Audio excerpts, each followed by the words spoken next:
pose called puppy pose. Some people don't like it. So we're going to make it active this time.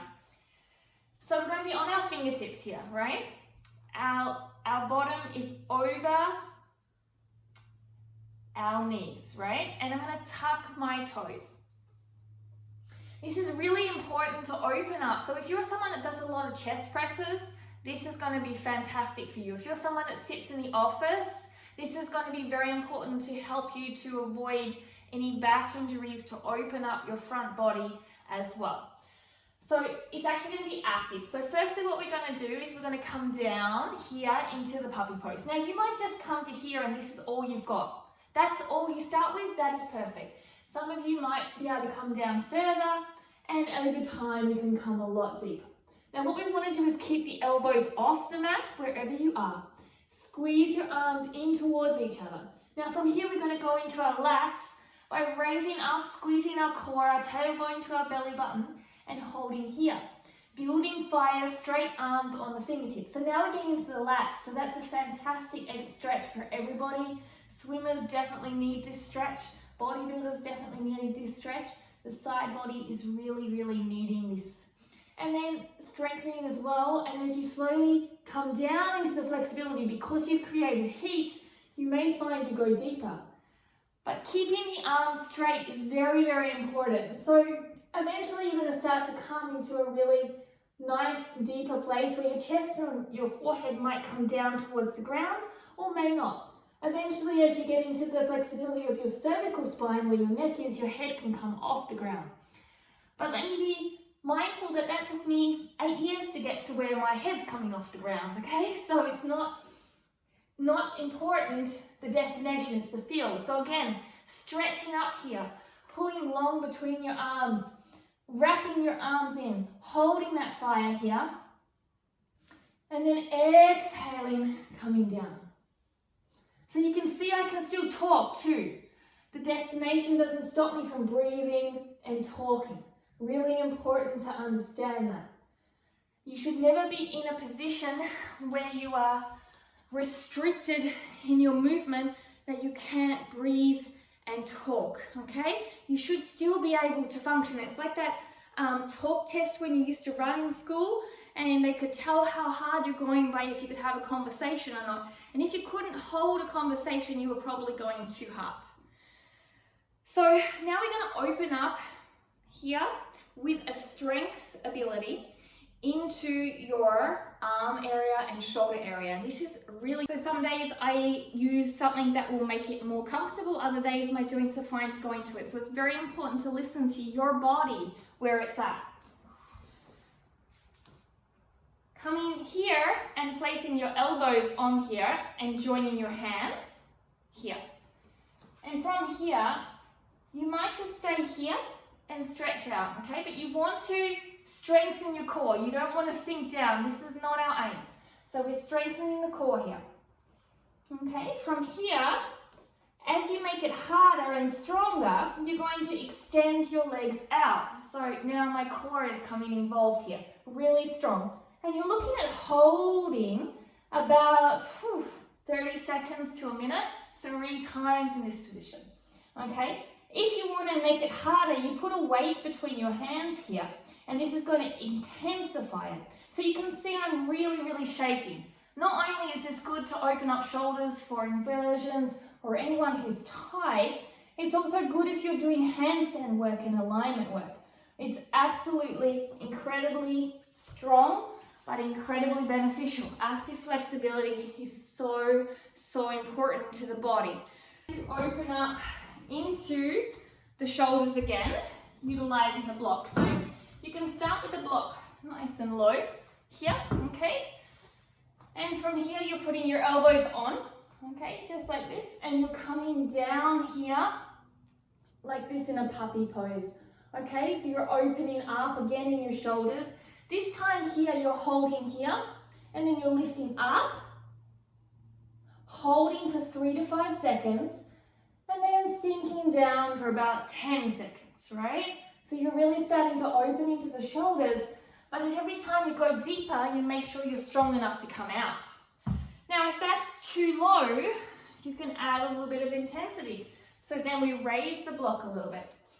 And from raising the block, we take ourselves back and we start to inhale here and exhale down. And then I start to sink a little deeper, opening up into my body, opening my shoulders, holding here and relaxing. You can see I can talk comfortably. And then bringing myself up, holding this tension for 3 to 5 seconds, building strength, also getting a stretch in the side body, the lats. And then exhaling. And see how I naturally sink a little bit deeper? So I'm naturally opening with the heat of the movement. So you could do about a minute of this type of movement where you're holding and then exhaling. Take a few breaths here and repeat. So all of these types of advanced poses, wheel pose, bridge pose, that you don't just wake up and jump into them. You take time to develop them. You take time to nourish your body. If you jump into them, you're definitely going to get injured. So when you see someone, you're like, oh, my back hurts. You probably got like 8 to 10 to 20 years worth of work behind, like a leg behind the head if someone's doing that. You know, some people, of course, develop quicker, but you haven't got, I jump out of bed and I do this type of pose. So it's so important to understand this. Now, another one to do is your cervical. So our cervical spine, where our neck is definitely the most flexible part of our body, actually. But you need to develop that. The thoracic, where the ribs are, is often the least flexible because it's got this protective measure for our lungs and hearts and organs, right? So there's not a lot of movement. And then the lower back is often movable but causes a lot of injury when we don't open up in the 3 components of our back. And we don't want to rely on the lower back to cause those injuries and sciatica and back pain. We want to rely on the equality of the back and the movement altogether, still engaging the core as we go. So a great way to open up into the cervical spine is you can start on a lower level, hands are here, and you place your chin on it and you rest here. So it's that puppy pose that you had with your chin on a block. And you squeeze your arms into the block and squeeze your shoulder blades. And that allows you to go deeper with strength. So I'm actually feeling a burn on my back as I squeeze the shoulder blades. And if that feels comfortable, then you add another level. Squeezing the block, coming down, and then squeezing here. So again, I can still talk. I'm squeezing my body together, squeezing my arms together, squeezing my chest down, lifting up my chin. So nothing is just relaxed off, everything is working. So these things are great to start to open up your back.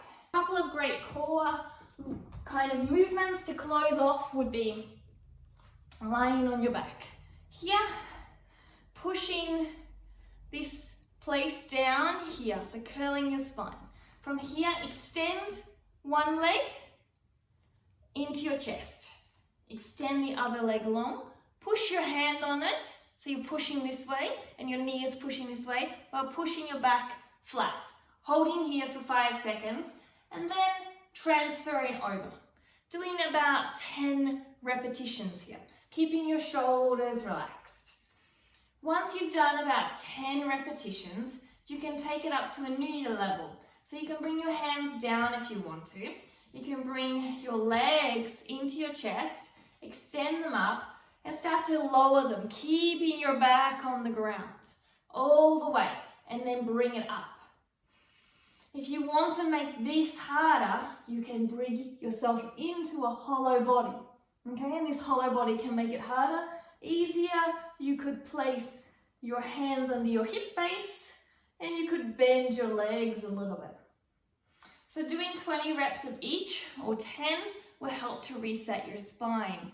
Then from there, taking a few twists. So maybe extending one leg long, lifting one leg into a right angle, arms extend out at shoulder height, rotating across your body, looking the opposite direction, keeping your shoulder on the ground. So we're not doing this. We're keeping the shoulder on the ground. So if the knee doesn't reach the ground, perfect. You can also put a block underneath it. The aim is to stretch across your body, holding here for around 30 seconds to a minute, whatever time you have. Limit to time being 30 seconds. Again, if you want to decrease it, you can bend both knees and come across this way, looking this way. Breathing deeply. Then from here, another good option would be creating a figure 4 and using that foot to bring it across your body, looking the opposite way, holding here, and then doing it the opposite way. So a nice spinal release here. Again, doing exactly the same thing here and here. So there's a lot of things involved in a movement practice.